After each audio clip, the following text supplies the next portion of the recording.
आज लेकीला सरप्राईज द्यायचे ठरवले. काय ते सांगतेच पुढे. त्याआधी सकाळी लवकर उठून फ्रेश झाली. फ्रेश झाल्यानंतर चहा घेतला. चहा बनवून लागली की पुढच्या तयारीला.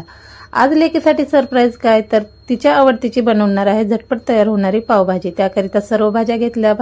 शिमला, टोमॅटो, गाजर, बटाटा, हिरवे वाटाणे, त्याचप्रमाणे फ्लावर व नॅचरल कलर येण्यासाठी मी बीट सुद्धा वापरणार आहे. त्याचप्रमाणे कांदा सुद्धा कट करून घेतला. सर्व भाज्या साफ करून घेतल्या. सर्व कट करून घेतले. अगदी दाखवते त्याप्रमाणे. नंतर एक कुकर घेतला. कुकरमध्ये सर्व भाज्या घालून घेऊया. बघा, जर कुकरमध्ये भाज्या शिजवून घेतल्या तर पटकन तयार होते व अगदी सॉफ्ट अशा भाज्या बनतात. सर्व भाज्या कुकरमध्ये घालून घेतल्यानंतर त्यात चवीनुसार मीठ घातले. अर्धा चमचा हळद घातले व चिमूटभर हिंग सुद्धा घालून घेतले. नंतर भाज्या बुडतील एवढे पाणी घालून घेतले व कुकरचं झाकण लावून बंद करून घेतलं. नंतर गॅसवर कुकर ठेवला व 4 शिट्ट्या काढून घेतल्या.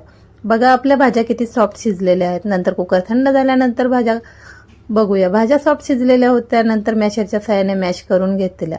या पद्धतीने सर्व भाज्या मॅश करून घेतल्यानंतर गॅसवर कढई ठेवली. कढई गरम झाल्यानंतर त्यात तेल घातलं व एक बटरचं क्यूब घातलं.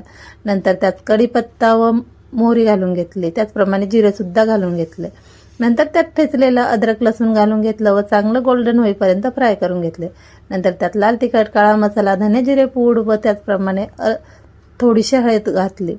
सर्व मसाले घालून घेतले व चांगले मिक्स करून घेतले. नंतर शिजलेली पावभाजी घालून घेतली. बघा पावभाजीला किती सुंदर असा कलर आलेला आहे. नंतर त्यात चव येण्यासाठी अजून पावभाजी मसाला सुद्धा घालून घेतला. पावभाजी मसाला उकळी आल्यानंतर घालावा म्हणजे चवीला खूप सुंदर व टेस्टी अशी भाजी तयार होते. नंतर त्यात भरपूर सारी कोथिंबीर घालून घेतली व भाजीला एक उकळी येऊ दिली. बघा दिसायला ज्याप्रमाणे चटपटीत त्याचप्रमाणे चवीलाही अप्रतिम अशी आपली झटपट तयार होणारी पावभाजी तयार. नंतर पॅन ठेवला. पाव पण गरम करून घेतले. बघा आपली चटपटीत अशी भाजी तयार. एकदा नक्की ट्राय करा. असेच नवनवीन व्हिडिओ बघण्याकरिता अजूनपर्यंत चॅनलला सबस्क्राईब केले नाही तर सबस्क्राईब करा, लाईक करा. आजच्या पुरतं एवढंच. पुन्हा भेटू.